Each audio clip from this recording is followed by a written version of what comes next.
უკრაინის მასიური იერიში რუსეთზე გვიან ღამით მოსკოვის, ტულის, რიაზანისა და ნიჟნი-ნოვგოროდის რეგიონებს, ასევე თათრეთის რესპუბლიკას დრონებით შეუტიეს. უპილოტო საფრენი აპარატები თავდასხმის საფრთხე იყო სხვა არაერთ ოლქშიც. ომის დაწყების შემდეგ პირველად უკრაინამ ყაზანსაც შეუტია თათრეთის დედაქალაქში სარაკეტო თავდასხმის საფრთხე გამოცხადდა. საჰაერო განგაშის სიგნალი პირველად ჩაერთო რუსეთის იაროსლავის, ვლადიმირისა და კოსტრომის რეგიონებშიც.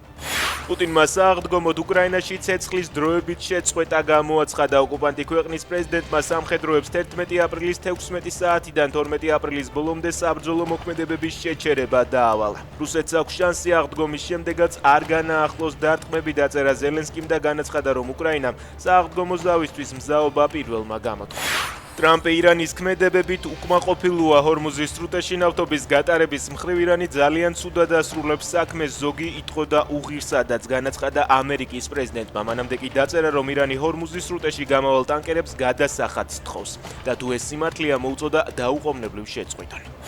ტოვის გამო გზებზე გარკვეული შეზღუდვები მოქმედებს. ზვავ საშიშროების გამო ავტომობილები ვერ იმოძრავებენ გუდაური კობის მონაკვეთზე. ნაქერალას უღელტეხილსა და საჩხერე უზუნთაშქმერი ზუდალის საავტომობილო მონაკვეთზე კი მისაბმელიანი და ნახევრად მისაბმელიანი ავტოტრანსპორტის მოძრაობაა აკრძალული.